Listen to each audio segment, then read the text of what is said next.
ഭൂലോകരക്ഷകനായ യേശുതമ്പുരാനും സഹരക്ഷകയായ കൃപാസനത്തിൽ പ്രത്യക്ഷീകരണം ചെയ്ത പരിശുദ്ധ അമ്മ മാതാവിനും നന്ദി പറഞ്ഞുകൊണ്ട് ഞാൻ എൻ്റെ സാക്ഷ്യം തുടങ്ങുകയാണ്.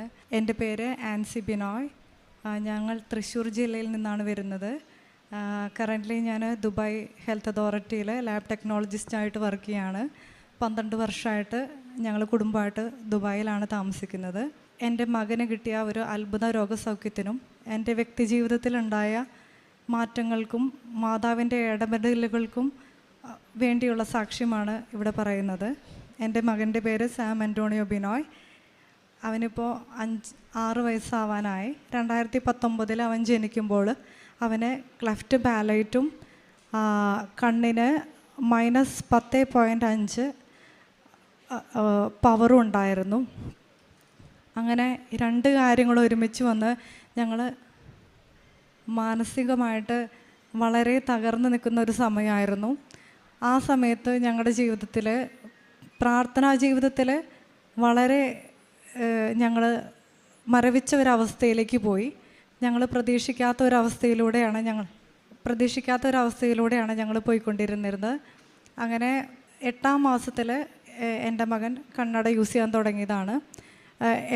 എല്ലാ 6 മാസത്തിലും ചെക്കപ്പിന് പോകുമ്പോൾ ഡോക്ടർമാർ ഒരു പ്രതീക്ഷയില്ലാത്ത രീതിയിലാണ് സംസാരിക്കുന്നത്. കാരണം -20 വരെ മാത്രമാണ് ഒരാൾക്ക് കണ്ണിൻ്റെ പവർ വരാൻ സാധ്യത ഉണ്ടാവുമായിരുന്നുള്ളൂ. അപ്പോൾ ഇത്രയും ചെറുപ്പത്തിൽ -10.5 പവറുള്ള കുട്ടിക്ക് വലുതാകും തോറും അത് പ്രോഗ്രസീവായി കാണിച്ചു. അങ്ങനെ അവന് 3 വയസ്സ് കഴിയുമ്പോൾ -14.5 എത്തി.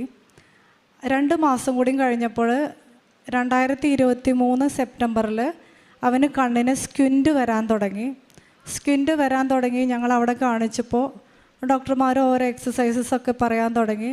എന്നിട്ടും സ്ക്വിൻ്റ് കോങ്കണ്ണ് എന്ന് പറയുന്ന അവസ്ഥയാണ്.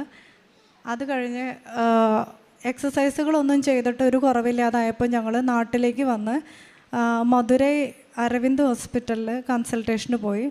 അവിടെ കൺസൾട്ടേഷന് പോയപ്പോൾ 6 ഡോക്ടേഴ്സ് റെഫർ ചെയ്ത് ആ ഹോസ്പിറ്റലിലെ തന്നെ 6 ഡോക്ടേഴ്സ് റെഫർ ചെയ്ത് സീനിയർ ഹെഡ് ഓഫ് ദ സെക്ഷൻ്റെ കയ്യിൽ മകൻ്റെ ഫയലെത്തി. അപ്പോൾ ഡോക്ടർ പറഞ്ഞു, മകൻ്റെ അവസ്ഥ ഞങ്ങൾക്ക് മനസ്സിലാവുന്നത് ഹെവി ഐ സിൻഡ്രോം എന്ന് പറയുന്ന ഒരു അവസ്ഥ അവനുണ്ട് ജനിച്ചപ്പോഴേ.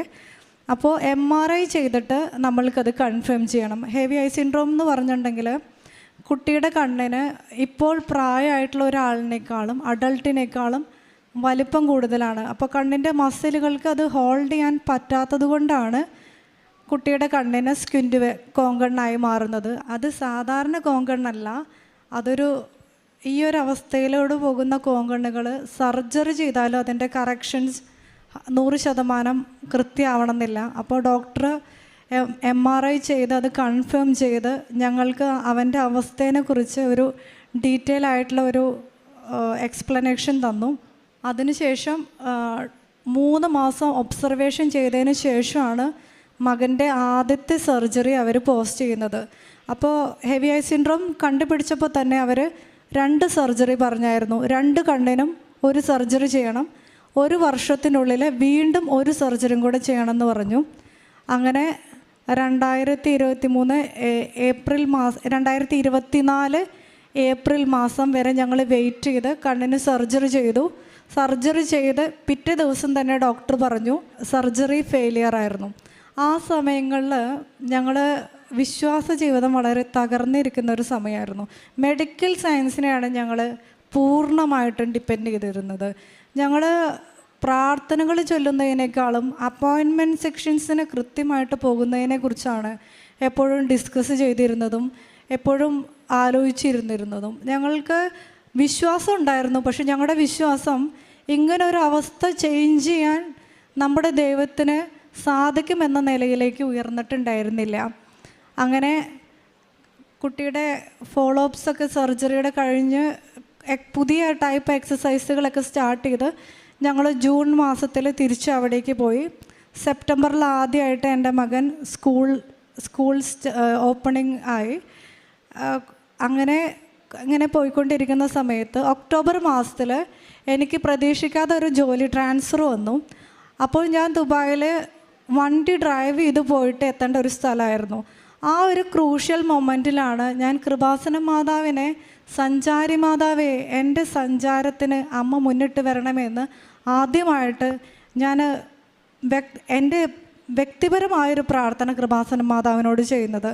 ആദ്യത്തെ ദിവസം തന്നെ വ്യക്തമായിട്ട് കൃത്യമായിട്ട് പേടി കൂടാതെ വണ്ടി എടുക്കാൻ പരിശുദ്ധ അമ്മ എൻ്റെ കൂടെ വന്നു. അതെനിക്കൊരു ഭയങ്കര ഒരു അനുഗ്രഹമായിട്ട് തോന്നി, അടയാളമായിട്ട് തോന്നി. അതിനുശേഷം ഞാൻ സാക്ഷ്യങ്ങൾ കേൾക്കാൻ തുടങ്ങിയായിരുന്നു.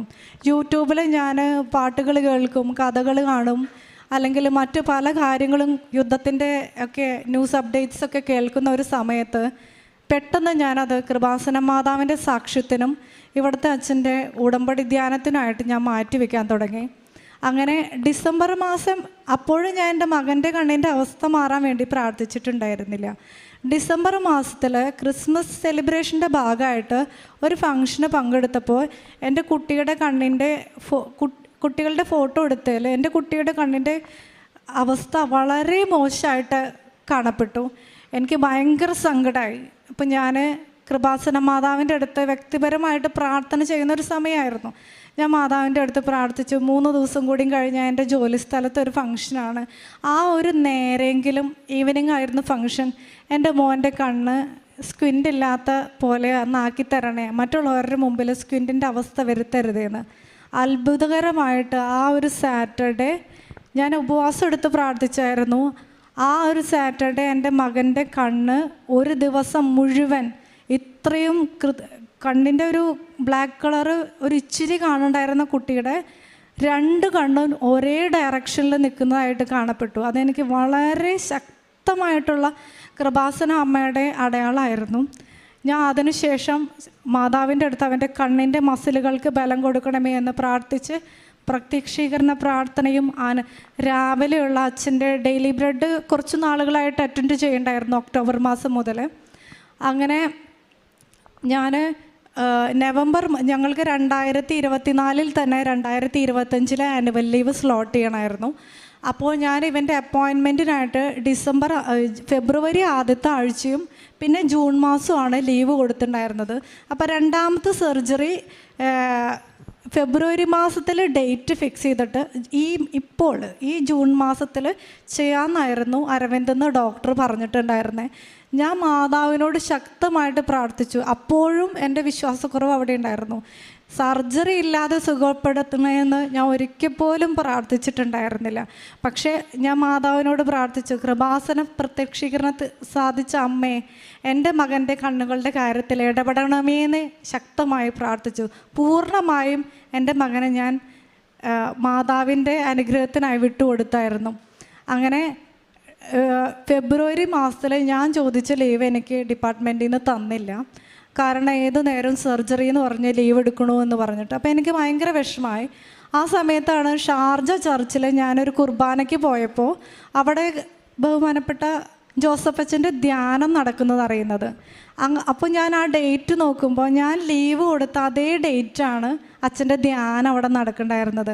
അപ്പോൾ എനിക്ക് മനസ്സിലായി, ഒക്ടോബർ മാസം മുതൽ തന്നെ മാതാവ് ഞങ്ങളുടെ കുടുംബത്തിൻ്റെ കാര്യത്തിൽ ഇടപെട്ട് കഴിഞ്ഞിട്ടുണ്ടായിരുന്നെന്ന്.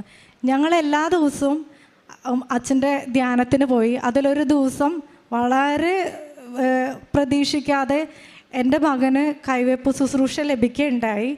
അതിനുശേഷം ഫെബ്രുവരി മാസം അവസാനത്തെ ആഴ്ച 24-ാം തീയതി മുതൽ എനിക്ക് ഒരാഴ്ചത്തേക്ക് നാട്ടിൽ ഫോളോ അപ്പ് അപ്പോയിൻമെൻറ്റിന് വരാൻ വേണ്ടി ലീവ് കിട്ടി.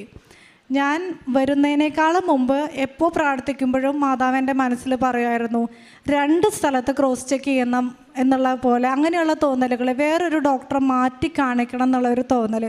അങ്ങനെ ഞാൻ തൃശ്ശൂർ ജില്ലയിൽ തന്നെ ഞാൻ ആരെ കാണിക്കണം എന്നറിയില്ല. അപ്പോൾ അവിടെ പുത്തമ്പള്ളിയിൽ പോയി പ്രാർത്ഥിച്ചിട്ട് ചോദിച്ചു, മാതാവേ ഏത് ഡോക്ടറെ കാണിക്കണ്ടേ? അപ്പോൾ പിന്നെ കണ്ടത് ഒരു ബാനറായിരുന്നു. ആ ബാനർ ഒരു ഐ ക്ലിനിക്കിൻ്റെ ആയിരുന്നു. ആ ഐ ക്ലിനിക്കിൽ എനിക്കൊരു പരിചയമില്ല, ഒരാൾ എനിക്ക് റെഫർ ചെയ്ത് തന്നിട്ടില്ല, അവിടെ ഏത് ഡോക്ടേഴ്സായിരിക്കണേന്ന് പോലും എനിക്ക് അറിയണ്ടായിരുന്നില്ല. ഞാൻ നേരിട്ട് ആ ക്ലിനിക്കിൽ പോയിട്ട് സ്ക്വിൻറ്റിൻ്റെ ഡോക്ടറെ കാണണം എന്ന് പറഞ്ഞു. അങ്ങനെ എനിക്ക് അപ്പം തന്നെ അപ്പോയിൻമെൻറ്റ് കിട്ടി. 10 മിനിറ്റിൽ അവർ മെഷീൻ വെച്ച് കുട്ടിയുടെ കണ്ണ് ടെസ്റ്റ് ചെയ്തിട്ട് അവർ ഭയങ്കരമായിട്ട് സംസാരിക്കുന്നുണ്ട്. എന്നിട്ട് അവർ പറഞ്ഞു, ഡോക്ടറെ കാണണം എന്ന് പറഞ്ഞു.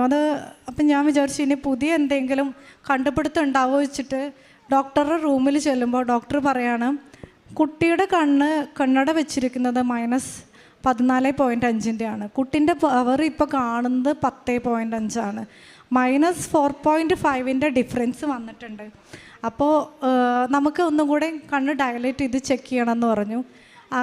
ഞങ്ങൾ കൃപാസനം അമ്മയുടെ അടുത്ത് ശക്തമായി പ്രാർത്ഥിച്ചു. കൃപാസന അമ്മയുടെ അടുത്ത് ഞങ്ങൾ ശക്തമായ മാധ്യസ്ഥം തേടി ഞാൻ ഒറ്റയ്ക്ക് നിന്ന് പ്രാർത്ഥിച്ചു. കാരണം എൻ്റെ വീട്ടിലുള്ള പലരും മെഡിക്കൽ ഫീൽഡിലുള്ളവരായിരുന്നു. അവർക്ക് ആർക്കും മധുര അരവിന്ദ് ഹോസ്പിറ്റലിൽ നിന്ന് അപ്പോയിൻമെൻറ്റ് ചേഞ്ച് ചെയ്യാൻ താല്പര്യം ഉണ്ടായിരുന്നില്ല. പക്ഷേ ഞാൻ മാതാവിൻ്റെ ആ ഒരു ഇൻഡ്യൂഷനായിട്ട് ഞാൻ അവിടെ പോയത് എനിക്ക് വളരെ ഒരിക്കലും ഡോക്ടർക്ക് പോലും വിശ്വസിക്കാൻ പറ്റുന്നില്ല. എല്ലാ ഡോക്യുമെൻറ്റ്സും ഞാൻ സബ്മിറ്റ് ചെയ്തു. -14.5 ഉണ്ടായിരുന്ന ഡോക്യുമെൻറ്റ്സ് സബ്മിറ്റ് ചെയ്തപ്പോൾ ഡോക്ടർക്ക് വിശ്വസിക്കാൻ പറ്റുന്നില്ല. പവറിൽ എങ്ങനെയാണ് കൂടിക്കൊണ്ടിരിക്കുകയുള്ളൂ പവർ, പക്ഷെ കുറയുന്നത് എങ്ങനെയാണെന്ന് ഡോക്ടർക്ക് മനസ്സിലാവണില്ല. എനിവേ ഡോക്ടർ കണ്ണട ചേഞ്ച് ചെയ്യാൻ എഴുതി. അന്ന് തന്നെ ഉച്ച കഴിഞ്ഞ് വീട്ടിലെത്തി ഉടനെ ഞാൻ വീട്ടിൽ ഇത് പറഞ്ഞു. അവർക്കൊക്കെ വളരെ അത്ഭുതമായി. അപ്പം തന്നെ ട്രെയിൻ ബുക്ക് ചെയ്ത് പുലർച്ചെ ഞങ്ങളിവിടെ പിറ്റേ ദിവസം കൃപാസനത്തിൽ വന്ന് പ്രാർത്ഥിച്ച് ഉടമ്പടി എടുത്ത് 5 ദിവസം കഴിഞ്ഞപ്പോൾ ഇവൻ്റെ പുതിയ കണ്ണട കിട്ടി. അപ്പോൾ ഡോക്ടർ പറഞ്ഞത് പുതിയ കണ്ണട വെച്ച് ഒരു 2-3 മാസം കഴിയുമ്പോൾ അവൻ്റെ സ്കിന്റ് കറക്റ്റ് ആവുമെന്നാണ് പറഞ്ഞത്. അത്ഭുതകരമായിട്ട് പുതിയ കണ്ണട വെച്ച ഉടനെ കണ്ണിൻ്റെ സ്കിന്റ് അപ്രത്യക്ഷമായി എന്നുള്ളതാണ്. കൃപാസന അമ്മയ്ക്ക് ഒരുപാട് നന്ദി പറയുന്നു. പിന്നെ പ്രേക്ഷിത പ്രവർത്തനമായിട്ട് എൻ്റെ മകൻ്റെ പഴയ കണ്ണിൻ്റെ ഫോട്ടോയും, പഴയ കണ്ണിൻ്റെ ഫോട്ടോ എന്ന് പറഞ്ഞാൽ ഒരു 3 മാസത്തിന് താഴെ പഴക്കമുള്ളൂ, ആ ഫോട്ടോയും ഇപ്പോഴത്തെ ഈ കുട്ടീനെയും കാണിച്ച് ഞാൻ ഓരോരുത്തർക്കും പത്രം വിതരണം ചെയ്തു. നോട്ടീസ് കൊടുക്കുന്ന പോലെ ആർക്കും കൊടുത്തില്ല. അപ്പോൾ ആർക്കെങ്കിലുമൊക്കെ എന്തെങ്കിലും ഒരു അഭിപ്രായ വ്യത്യാസങ്ങൾ, എന്തെങ്കിലും നെഗറ്റീവ് കമൻസ് വെച്ചിട്ടുണ്ടെങ്കിൽ ഞാൻ ഇതും പറഞ്ഞ് അവരെ കൺവിൻസ് ചെയ്ത് അവർ കൃപാസന അമ്മേനെ ഒരു പ്രാവശ്യമെങ്കിലും ദിവസത്തിൽ വിളിക്കുന്ന രീതിയിൽ, അല്ലെങ്കിൽ ഡെയിലി ബ്രെഡ് അറ്റൻഡ് ചെയ്യുന്ന രീതിയിൽ അവർക്ക് ഉറപ്പ് വരുത്തിയിട്ടാണ് പത്രം കൊടുത്തിരുന്നത്. ഡെയിലി ബ്രെഡ് എന്നും വാട്സപ്പ് സ്റ്റാറ്റസ് ഇടുമായിരുന്നു. കൂടാതെ തന്നെ ഞാനിവിടെ സാക്ഷ്യങ്ങൾ കേൾക്കുമ്പോൾ ഓരോ ആൾക്കാരും ചെയ്യുന്ന പുതിയ കാര്യങ്ങൾ, പുതിയ ഇപ്പോൾ വചനങ്ങൾ എടുക്കുക, അത് സ്റ്റാറ്റസ് ഇടുക, പ്രാർത്ഥിച്ച് വചനങ്ങൾ എടുത്ത് അതും ഷോർട്ട് കട്ട് ചെയ്ത് സ്റ്റാറ്റസ് ചെയ്ത് അങ്ങനെയും ചെയ്യായിരുന്നു. പിന്നെ എൻ്റെ ജോലി സ്ഥലത്തുള്ള എല്ലാവരും എന്നോട് പറയും എനിക്ക് ഭയങ്കര ലക്കിയാണ്. ഈ ഒരു ഉടമ്പടി എടുത്തതിന് ശേഷം ഞാൻ അപ്പം തന്നെ അവരെ കറക്റ്റ് ചെയ്യും. അവരേതോ റിലീജിയനിൽ പെട്ടതാണോന്ന് ഞാൻ നോക്കാറില്ല. അവരുടെ അടുത്ത് ഈ കാര്യങ്ങൾ പറയും. പ്രത്യേകിച്ച് ഞാനൊരു ഇന്ത്യയിലല്ല, മിഡിൽ ഈസ്റ്റിലൊക്കെ ആകുമ്പോൾ നമുക്ക് അതിനൊരു സ്വാതന്ത്ര്യക്കുറവുണ്ട്. അതൊന്നും ഞാൻ നോക്കാറില്ല. എനിക്ക് അങ്ങനെ ഒരു ഭയം ഇല്ലാണ്ടായി. അവരുടെ അടുത്ത് പറയും, ഇങ്ങനൊരു അമ്മ ലൂർദിലൊക്കെ പ്രത്യക്ഷപ്പെട്ട പോലെ ഞങ്ങളുടെ നാട്ടിൽ പ്രത്യക്ഷപ്പെട്ടിട്ടുണ്ട്.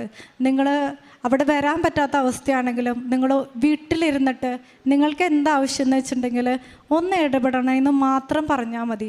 അതിൻ്റെ അടയാളം നിങ്ങൾക്ക് എന്തായാലും കാണുമെന്ന് ഞാൻ അവരുടെ അടുത്ത് പറയായിരുന്നു. പിന്നെ സാമ്പത്തിക സഹായമായിട്ട് ഞങ്ങൾ സാമ്പത്തികമായ കഠിനമായ ഞെരുക്കത്തിൽ കൂടെയാണ് പോകുന്നത് വെച്ചിട്ടുണ്ടെങ്കിലും ഞങ്ങളുടെ മുമ്പിൽ വന്ന ഒരു കുടുംബത്തിന് ഞങ്ങൾക്ക് സഹായിക്കാൻ പറ്റാത്ത രീതിയിലുള്ള ഒരാവശ്യമായിരുന്നിട്ടും കൂടെ ഞങ്ങൾ എഫേർട്ട് എടുത്ത് ഞങ്ങൾ സഹായിച്ചു. അങ്ങനൊരു മനസ്സ് തന്ന പരിശുദ്ധ അമ്മയ്ക്കും തിരുക്കുമാറിനും ഞങ്ങൾ നന്ദി പറയുന്നു. അതിലൊക്കെ ഉപരി ഞങ്ങളുടെ ജീവിതത്തിൽ ദൈവവിശ്വാസവും അതിനോട് ചേർന്ന് നിൽക്കേണ്ട വിശ്വസ്തതയും എന്താണെന്ന് കൃപാസനത്തിലെ പ്രത്യക്ഷീകരണത്തിൽ കൂടെ ഞങ്ങൾക്കതിൽ വ്യത്യാസം വന്നു. ഞങ്ങളുടെ ജീവിതത്തിൽ തന്നെ, ഞങ്ങളുടെ വ്യക്തി ജീവിതത്തിൽ തന്നെ അതിലൊരുപാട് മാറ്റങ്ങളുണ്ടായി. ഇപ്പോൾ ഞാനിപ്പോൾ വീണ്ടും ഡോക്ടറുടെ അടുത്ത് ചെക്കപ്പിന് പോയപ്പോൾ പവറിൽ വേരിയേഷൻ ഇല്ലെങ്കിലും കൂടെ കാഴ്ചയിൽ വളരെയേറെ വ്യത്യാസം വന്നിട്ടുണ്ട്. ഡോക്ടറും അവിടെയുള്ള ടെക്നീഷ്യൻസും ഞങ്ങളിപ്പോൾ മിനിഞ്ഞാന്നാണ് ഞാൻ അവിടെ പോയത്, ഞങ്ങളോട് ചോദിക്കുകയാണ്, നിങ്ങൾക്കും ഈ വ്യത്യാസങ്ങൾ തോന്നുന്നുണ്ടല്ലേ, അല്ലാതെ മെഷീൻ്റെ എററാണോ എന്ന് വരെയാണ് അവർ സസ്പെക്റ്റ് ചെയ്യണമായിരുന്നത്. അപ്പം പേഴ്സണലായിട്ട് പറയുകയാണെങ്കിൽ എൻ്റെ മകൻ്റെ ഈ ഒരു അവസ്ഥയിൽ പരിശുദ്ധ അമ്മ ദേവമാതാവിൻ്റെ ഇടപെടലിൽ എനിക്ക് അതിൻ്റെ ഒരു ഹെവിനെസ് എൻ്റെ തലയിലുണ്ടായിരുന്നു.